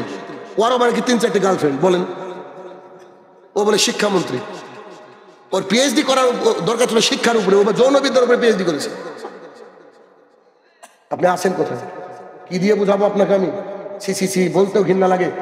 এই কয়েক সপ্তাহ আগে ঘটনা, ফারাক্কা ব্যারেজ পার করছি, একজন ব্যক্তি ফোন করে বলছে স্যার একটা প্রশ্ন করব, আমারও লজ্জা লাগছে প্রশ্ন করতে। আমি বলেন, আর যদি লজ্জা লাগে তো করেন না। তো বলছে যে এক বাবা তার নিজের মেয়ের সাথে 4 বার মানে ধর্ষণ করেছে তার নিজের মেয়ে। আমি বললাম ভাই আপনি ফোন রাখেন, ফারাক্কা ব্যারেজের উপর আছি, আল্লাহ হয়তো ধসিয়ে দিবে, আমিও পড়ে যাবো তোর প্রশ্ন শুনে। আল্লাহ তাআলা যে এখনো পাথর পাঠায়নি, এটা আপনার আমার সৌভাগ্য। আল্লাহর কসম করে বলছি, গত 4 দিন আগের ঘটনা, 4 দিন আগের ঘটনা। একটা মা করেছে কি, জামাই পছন্দ করেছে নিজের বিটির জন্য। আগামী কদিন পর বিয়ে, বিটির জন্য গহনা করে রাখে তো মানুষ নাকি, দেখে না? গহনা আগে করে রাখে। তো পরের দিন সকালবেলায় উঠে বাড়িতে মাকে খুঁজে পাওয়া যাচ্ছে না। তো মেয়েটা বাবাকে বলছে আব্বু আম্মু কোথায়? বলছে কেন খুঁজ, বাড়িতে খুঁজে পাওয়া যায়নি। পরে নিউজে দিচ্ছে যে মানে নিজের জামাইয়ের সাথে এখন বিয়ে হয়নি, মেয়ের জন্য যে গহনা রেডি করেছিল গহনাটা নিয়ে শাশুড়ি পালিয়ে গেছে। না শাশুড়ি হয়নি, হবু শাশুড়ি জামাইকে নিয়ে। বলেন সমাজটা কোথায় গেছে? কেন এলে কেন হচ্ছে? ওই যে অবাধ মেলামেশা। আপনার আমার বাড়িতে পর পুরুষ ঢুকতে পাবে না। জি, গ্রাম বাংলার মানুষ কোদাল দরকার হবে, ভাবি ভাই আছে? জি না, আপনার ভাই নাই। ভাবি কোদালটা নিতাম একটু, ছেলে থাকলে কোদাল দিয়ে দেবে, নাহলে উপর দিয়ে ছাদ দিয়ে ফেলে দেবেন। কথা বুঝেননি? বাড়িতে ঢোকার পারমিশন নাই। আর এখন কি হচ্ছে, ভাবি ভাই আছে না গো, আসে গল্প করি। শুরু যে না একবার জায়গা করে দিয়ে, বাস্তব কথা এটাই বাস্তবতা। আমার এলাকার লোক আমার দিন রাত ভুল ধরার চেষ্টা করে, ভুল ধরতে কিছু যখন পায় না, একদিন বলছে হো শাইনুর রহমান বাপ মাকে আলাদা করে দিয়েছে, শাইনুর রহমানের বাড়ি আলাদা, ওর বাপের বাড়ি আলাদা। আমি বললাম যে ওই বাপের বাড়ি আমি করে দিয়েছি আর আমি আলাদা বাড়ি করেছি। কেন? আমরা 2 ভাই, আমার ভাই আমার স্ত্রীকে দেখতে পাবে না, এটাই শরীয়ত। ইসলামে 51বর্তী পরিবার ঠিক না আমি মনে করি। কেন? যৌন চাহিদা সবার আছে, 2 সন্তান আছে আর এক বাপ আছে, এক রাতে 3 জনে সহবাস করেছে, বলেন ফরজ গোসল হবে? বুঝেননি কথা? আর আমাদের বাড়িতে তো অত স্ট্যান্ডার্ড না যে অন্তত একটা টয়লেট থাকবে। আমি শুনেছি আমাদেরকে বলে, প্রশ্ন বলে আমাদেরকে যে আমিও সহবাস করেছি, আব্বাও করেছে, দুধ না টুকি মারছি যে কে আগে যাবে। এই কথা ফজর কাজা কি হবে বলছে, আমার তুই বাড়ি আলাদা কর। তাহলে বাড়ি আলাদা দরকার, যদি পারেন তো আলাদা করে দেবেন সন্তানকে। সৌদি আরবের বুকে অল্প একটু বয়স হয়ে সন্তানকে আলাদা করে দেন। কেন? দেখবেন স্বামী স্ত্রী যতই বুড়ো হয়ে যাক ভাই, তাদের মধ্যে রোমান্টিকতা কিন্তু ছাড়ে না কখনো। আর যে বাড়িটা ফ্রি আছে সেই বাড়ির স্বামী স্ত্রী দেখেন পৃথিবীর সবচেয়ে সুখী। টোটো চালাক, কষ্টে থাকুক, কিন্তু একটা বুড়ো এসে স্ত্রীর পাঁজরে গুঁতো মারতে চায়, কিন্তু চারিদিকে নাতি ছেলে মেয়ে, মারবে কখন? রাত্রে তো 8টার পরে এমনি ঘুম নাক ডাকে, আবার ফজরে, তো টাইমই তো নাই। ওই দেখা যাবে বিছানায় শুয়ে থাকে, তো বলছে ও সাক্ষাৎ হয়নি 30 বছর, 30 বছর না, কথা বলছে, এরকম হয়। তার মানে 91টি পরিবার এভাবে ইসলাম পালনে খুব অসুবিধা করে, ভালোবাসি। তখন এলাকার মানুষ বলছে তুমি তোর মা বাপকে আলাদা করে দিছো। আমি আমার বাড়িতে যে তরকারিটা রান্না হয় ওটা সর্বপ্রথম আমার আব্বা আম্মা খায়, তারপর আমি খাই। আমার স্ত্রী এত খারাপ, আমার স্ত্রী এত খারাপ, আমার স্ত্রী শায়নুর, আমার স্ত্রী কথা বলছি, আমার স্ত্রী এত খারাপ, আমার খিদে লেগেছে, আমি বলছি শোনো তুমি খাবারটা দেও গো, আব্বারা পরে খাবে, তুমি পরে দিয়ে এসো। বলছি তুমি আগে বসো, আব্বা আম্মাকে দিয়ে আসবো, তারপর তুমি খাবো। এটা আমার খারাপ স্ত্রী, বুঝলেন না? কি করবেন আপনি?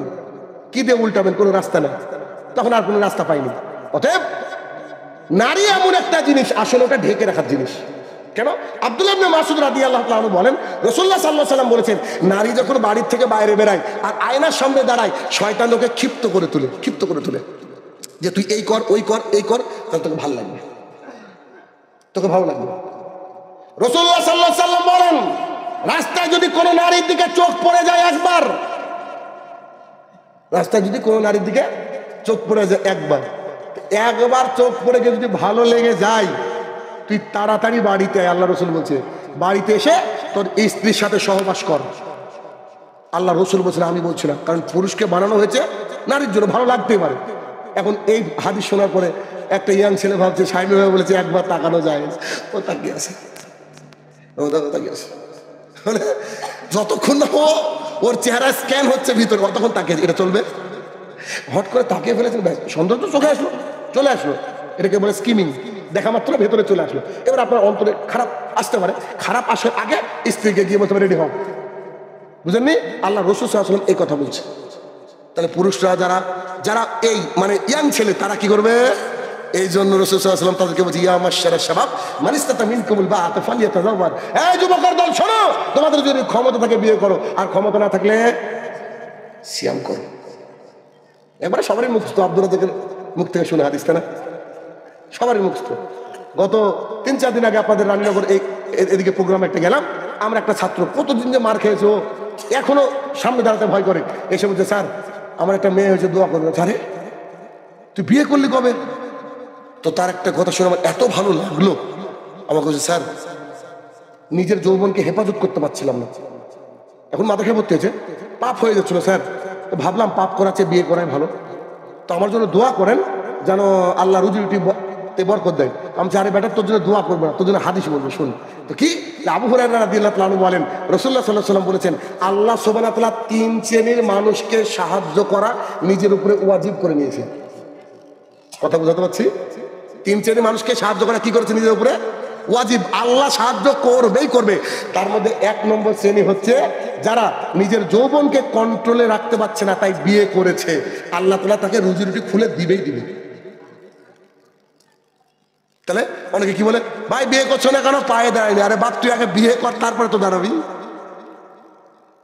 কোন একজন সালাফ বলতেন যে কোন মানুষ যদি বলে আমার অভাব, আমি তাজ্জব হয়ে যাবো, বিয়ে করে না কেন? বিয়ে করলে আল্লাহ অভাব দূর করে দেবে। আর আমাদের সমাজ কি উল্টো, পায়ে দাঁড়াতে দাঁড়াতে তোর বয়স হয়েছে 30, 35, 40 বছর বয়সে বিয়ে করছে। এবার একটা বাচ্চা হয়েছে 2.5 বছরের, নিয়ে যাচ্ছে বলছে কে কোনো নাতনি নাকি। কত বড় লজ্জার বিষয়, আসলে নাই? আর বিবাহ যত কঠিন হবে সমাজে জেনা তত সহজ হবে। তাহলে আমাদেরকে উপলব্ধি করতে হবে। উপলব্ধিটা কি? আমি যেটা বলতে চাইছি যে রাসূলুল্লাহ সাল্লাল্লাহু আলাইহি ওয়াসাল্লাম এই মহিলাদের যে দাম, এই দামটা এই পৃথিবীর তুলনায় বেশি রেখেছেন। কিসের তুলনায়? পৃথিবীর তুলনায়। পৃথিবীর তুলনায় যে বেশি রেখেছেন, তাহলে এই পৃথিবীর তুলনায় যদি বেশি হয়, তাহলে মা বোনদের একটা আলাদা সম্মান আছে। আর এই সম্মানকে কি করতে হবে? ডেকে রাখতে হবে। সম্মানকে ডেকে রাখতে হবে। গ্রাম বাংলায় একটা কথা শুনেছিলাম, যার 1 কান কাটা সে গ্রামের বাইরে দিয়ে যায়, আর যার 2 কান কাটা ও ভেতর দিয়ে যায়। তো এখন হয়েছে তাই, যার 2 কান কাটা ও ভেতর দিয়ে যাচ্ছে। মহিলা সকালবেলায় টিউশনে যাচ্ছে, এমন চুজ প্যান্ট পরেছে, দেখে মনে হচ্ছে যে ওর অক্সিজেন ঢুকে কোন দিক দিয়ে। অথচ ও বলছে আমার আব্বা হজ করে রেখেছে, অথচ ও বলছে যে আমার বাড়িতে 5 ওয়াক্ত সালাত আদায় করে। তাজ্জব লাগে এটা। খবরদার, এটা নয়। নিজের মাকে, নিজের বোনকে বাঁচানো আপনার দায়িত্ব। কারণ কুল্লুকুম রাইন, প্রত্যেকে রাখাল, আর প্রত্যেক রাখালের আন্ডারে যা আছে তার সম্পর্কে জিজ্ঞাসা করা হবে, তার সম্পর্কে জিজ্ঞাসা করা হবে। 3 নম্বর পয়েন্ট গেল, উপলব্ধি আনতে হবে।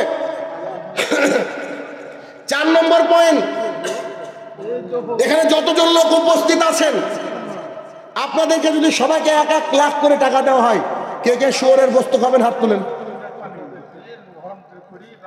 শুয়োরের গোস্ত খাবেন কেউ? 5 লাখ দিলে, 10 লাখ, 1 কোটি, গোটা পৃথিবী সবাই জানে শুয়োরের গোস্ত খাওয়া হারাম। তাই কেউ শুয়োরের গোস্ত খাবে না, এই কথা সত্য। পান, বিড়ি, জর্দা, গুল, সিগারেট এগুলো হারাম। এবার যাওয়ার সময় 150 টাকা দিয়ে যান গো। ওইটাই বলতে চাইছি যে শুয়োরের গোস্তর বেলায় বলছে যে আমরা খাবো না 1 কোটি টাকা দিলে, আর যাওয়ার সময় বলবে যে কি দিয়ে যান, 1-150 হলেই হবে, 2 দিন চলবে। আউযুবিল্লাহ। শোনেন, যত পৃথিবীতে নেশাদার দ্রব্য আছে সবগুলো হারাম। পৃথিবীতে যত নেশাদার দ্রব্য আছে সমস্ত নেশাদার দ্রব্য হারাম। আর কোন ব্যক্তি যদি মদ পান করে, নেশাদার দ্রব্য পান করে, তো সে ব্যক্তির 40 দিন ইবাদত কবুল হবে না। এই অবস্থায় মারা গেলে জাহান্নাম। তওবা করলে আল্লাহ কি করবে? তওবাকারীকে ভালোবাসে। এরকম করতে করে 3 বার, 3 বারের পরে রাসূল সাল্লাল্লাহু আলাইহি ওয়াসাল্লাম বলছেন আল্লাহ তাআলা তোমাকে রাদাকাতুল খাবাল পান করাবে। রাদাকাতুল খাবাল কি? জাহান্নামীদের রক্ত, পুজ, ঘাম এগুলোকে মিশে একটা ওয়েলকাম ড্রিঙ্ক বানানো হবে। আর যখন কিয়ামতের মাঠে তোমার বুকটা, কলিজাটা ফেটে যাবে, তখন তোমাকে পান করানো হবে, একদম টকবক টকবক করে ফুটবে। এটা হচ্ছে রাদাকাতুল খাবাল। কি টেস্টি, তাই না? পুজ হেভি টেস্টি না? পুজ টেস্টি না? জাহান্নামীদের ঘাম, রক্ত এগুলো আউযুবিল্লাহ। চিন্তা করেন, মানুষ খায়। পৃথিবীর একটা পশুর নাম বলেন, একটা পশুর নাম বলেন যে এই পশু একসাথে খায় আর পায়খানা করে। গরু যখন খায় দেখবেন পায়খানা বন্ধ করে দেয়, যখন পায়খানা করে খাওয়া বন্ধ করে দেয়। খেয়াল করেছেন? শুধুমাত্র একটা জীব রয়েছে আমার সামনে বসা, বলছে যে ও ছাড়া ক্লিয়ারই হয় না। আচ্ছা না, বলছি এছাড়া কোনো ক্লিয়ারই হয় না। হুজুর ঢুকতে জর্দা নিয়ে গো, হুজুর ঢুকতে গুল নিয়ে। ওর কত বড় সাহস যে মসজিদে যদি কাঁচা রসুন আর পেঁয়াজ খেয়ে যায়, আল্লাহ রাসূল নিষেধ করলেন। কেন? ফেরেশতারা কষ্ট পাবে, পাশের মুসল্লি কষ্ট পাবে। আর ও নামাজ পড়তে গিয়েছে, নামাজ পড়তে গিয়ে আল্লাহু আকবার রুকুতে গিয়েছে, আর পড়ে গেছে মঞ্জিল বিড়ি। আছে না? এদিকে কি বিড়ি আছে? হ্যাঁ, কেউ নাম বলবে না, এখন সব ফেরেশতা। বলছে নাম বললে তো শাহিনুর ভাই টার্গেট করে নেবে যে এ তো খাই, তাহলে অমনি হয়ে গেছে মঞ্জিল বিড়ি। ওর পরে ওই সেজদা দিচ্ছে। আর এরা তো আছে আছে অনেক আলেমরা, অনেক আলেমরা এই জর্দা খৈনি না খেয়ে ও কথাই বলতে পারবে না। এখন মানুষ বলছে যে আলেম তাহলে কি জাহান্নামে যাবে? বুখারীর হাদিস, উদ্বোধনে ওদেরকে দিই, উদ্বোধনে ওদেরকে দিয়ে হবে। কেন হবে? কেন না? আপনি যারা, আপনি আমি যারা অজ্ঞ, অজ্ঞ, কিন্তু যারা আলেম তারা তো জানে সব, জানে না? আন আয়েশা রাদিয়াল্লাহু তাআলা আনহা قالت قال رسول الله صلى الله عليه وسلم, আয়েশা রাদিয়াল্লাহু তাআলা আনহা বলেন রাসূলুল্লাহ সাল্লাল্লাহু আলাইহি ওয়াসাল্লাম বলেছেন কুল্লু মুসকিরিন খামরুন ওয়া কুল্লু খামরিন হারাম। প্রত্যেকটা নেশাদার বস্তু মদ, আর প্রত্যেকটা মদই হারাম। পান, বিড়ি, জর্দা, গুল, সিগারেট পৃথিবীতে যত আছে সবগুলো মদের আওতায়, সবগুলা খামরের আওতায়, সবগুলো আছে হারাম পর্যায়ে। এগুলো কি খাওয়া যাবে না? শুধু শুয়োরের গোস্ত খাওয়া হারাম নয়, বন্ধনের টাকায় খাসির গোস্ত কিনে খাওয়া হারাম। কলকাতায় গিয়েছে মামলা লড়তে, কোন একটা কাজে গিয়েছে, গিয়ে মুসলিম হোটেল, বিসমিল্লাহ হোটেল, কে বলছে যে মুরগি জবাই করা হালাল, অথচ পকেটে সুদের টাকা, পকেটে সুদের টাকা। মানুষ কত বড় দেখেন, কি আল্লাহর সাথে যে বাটপারি করে, কেমন বাটপারি দেখবেন। এটা আমার গবেষণা, আপনি মিলাবেন। যদি কেউ হজ করতে যায়, বেশিরভাগ মানুষ হজ করতে যাওয়ার সময় ওর বাপের জমি বিক্রি করে যায়, দেখেছেন? আচ্ছা, এর শানে নজরুল জানেন? মানে এর ঘটনা এটা কেন জানেন? ও নিজেও জানে যে ও হারামখোর।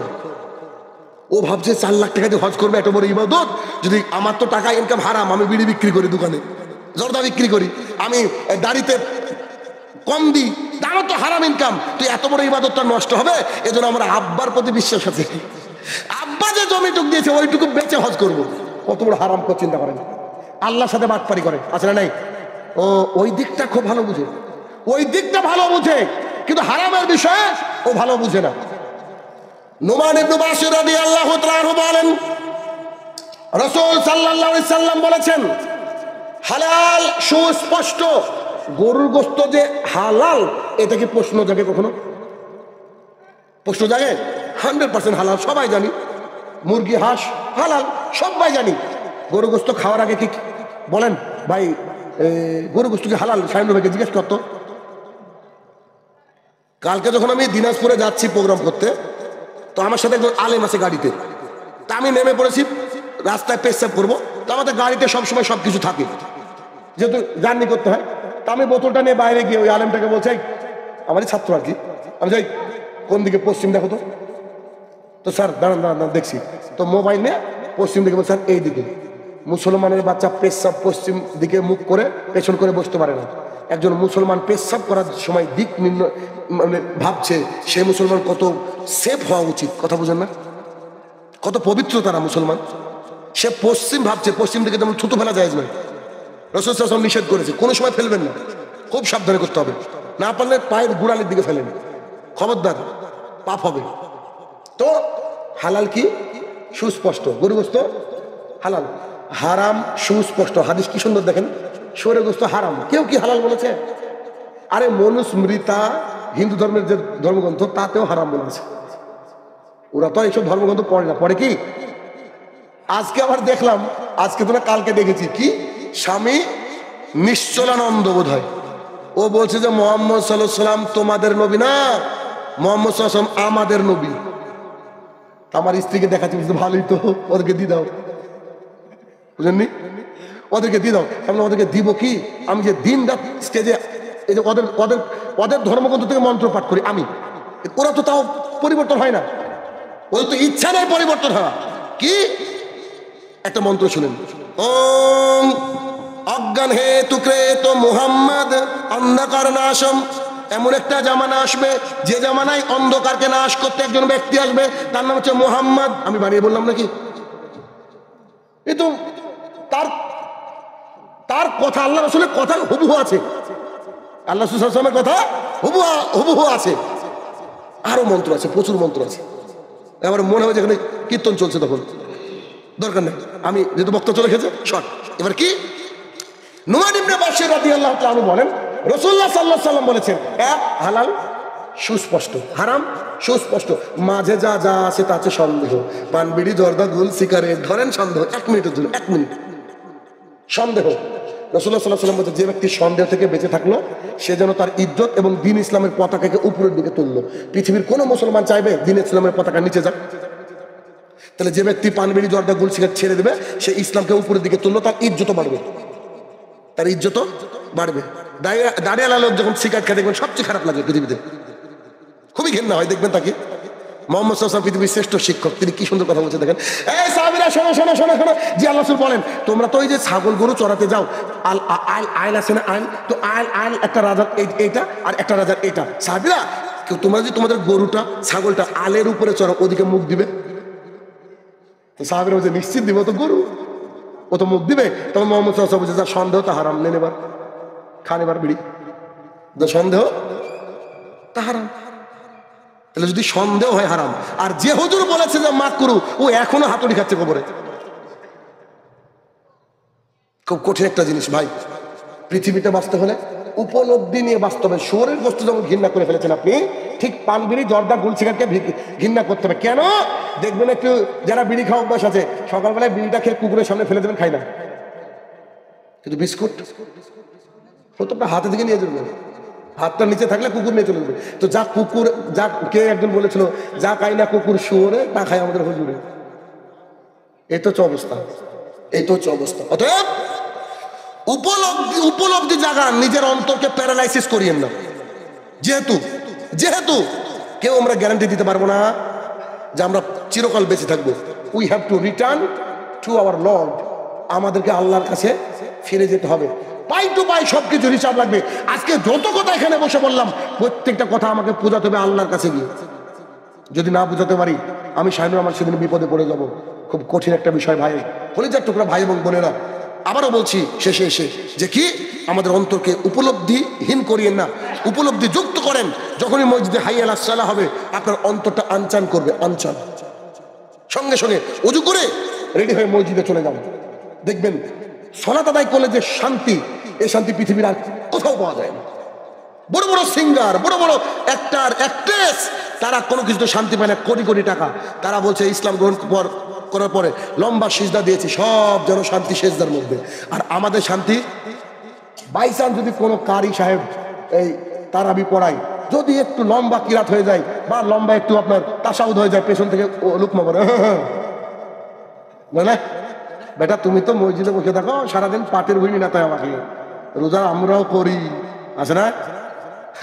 আমার মসজিদের এক মুসল্লি, আমি সেদিন ছিলাম না, আমার মসজিদের এক মুসল্লি একটু লম্বা করে আমরা তারাবি পড়ি তো 2-2.5 ঘন্টা, 8 টাকা 2.5 ঘন্টা পড়ি, একবার যাই না কোনোদিন পাটা ব্যথা করতে হলে। তো ওই একটু নামাজ একটু লম্বা হয়েছে, ওই মুসল্লি আমার এক ভাগ্নেকে বলেছে, শোন তোদের এই নামাজ আর পড়ছি না রে। বলছে কেন? বুঝছো যদি জাহান্নামে যাই যাবো। চিন্তা করা যায়। আল্লাহ আকবার। এই লোকের জন্য আমি খুব দোয়া করি, আল্লাহ পূর্ণাম হয়ে যায়। কিন্তু 5 ওয়াক্তের মুসল্লি, 5 ওয়াক্তের একদম আগে আগে যারা মুসল্লি, কিন্তু এই যে লম্বা ওর আর সহ্য হয়নি, কারণ ওই যে ঘাস টাস কাটে তো গরুর। আমার দিকে তাকে মানুষ কি বলে, ও তুমি তো এসি রুমে কম্পিউটার চালাও সারাদিন। আরে ভাই, আল্লাহ তাআলা আমাকে ওইটা রুজি দিয়েছে, আমি আমার আব্বা মাঠে কাটে, আল্লাহ আমাকে ব্রেন দিয়েছে, তো আমি কম্পিউটার ইনকাম করি বসে। তো কম্পিউটার ইনকাম করতে কি কষ্ট হয় না? তোরা আমাকে কি মাঠে যেতে হবে? আমার এক দোলা ভাই আছে, বলছে চল একদিন মাঠে, তোর রোজাতে কি করে লাগে তুই দেখবি। বলছে আশ্চর্য, আমাকে আল্লাহ তাআলা এখানে দিয়েছে কাজ, আমি ওখানে যাবো না? একটু যখন প্রথম 2-4 দিন কিছু বলবে না, বুঝলেন, একটু লম্বা হতে গেলে এই একটু সবার দিকে তাকাস রে ভাই, কি বলবো বলেন? তখন বলে যে ঠিক আছে আমি বাড়িতে পড়ছি। কেননা আবু হুরায়রা রাদিয়াল্লাহু আনহু বলেন, রাসূলুল্লাহ সাল্লাল্লাহু আলাইহি ওয়াসাল্লাম বলেছেন যে ব্যক্তি তারাবির সালাত রমাদান মাসে আদায় করে, গুফরা লাহু মা তাকাদ্দামা মিন জামবি, পেছনে যত পাপ করেছে আল্লাহ তাআলা সমস্ত পাপকে ধুয়ে মুছে সাফ করবেন। সুবহানাল্লাহ। এটা নফল ইবাদত, সুন্নাত ইবাদতের মাধ্যমে যদি সমস্ত গুনাহ ধুয়ে মুছে সাফ হয়, তো তা একটু লম্বা করে তো করতে হবে। আর রাসূল সাল্লাল্লাহু আলাইহি ওয়াসাল্লাম বলেননি মান সাল্লাহ, তিনি কি বলেছেন, মান কামা রমাদান ঈমানান ওয়া ইহতিসাবান, যে ব্যক্তি রমাদানের রাতে দাঁড়িয়ে ঈমানের সাথে নেকির উদ্দেশ্যে এই কিয়ামুল লাইল তারাবির সালাত আদায় করে, তার পেছনে সমস্ত গুনাহ খাতা মাফ। আমরা রোজা করি না, আমাদের কষ্ট হয় না বলেন? তারপরে তো দাঁড়িয়ে থাকি, খুবই কষ্ট হয়, তারপরে দাঁড়িয়ে থাকি কেন? উপলব্ধি আছে যে আমি বলি যদি ঘুমাতেই হয় তাহলে কবর আছে ঘুমানোর জন্য। কোন জায়গা ঘুমাতে হলে কোথায় ঘুমাতে হবে? কবরে। বাসর রাতের দোলার মতো ঘুমাবেন, কেউ ডিস্টার্ব করবে না। অতএব আজ থেকে সবাই প্রতিজ্ঞা করেন যে ইনশাল্লাহ আমরা 5 ওয়াক্ত সালাত আদায় করবো। সবাই বলে ইনশাল্লাহ।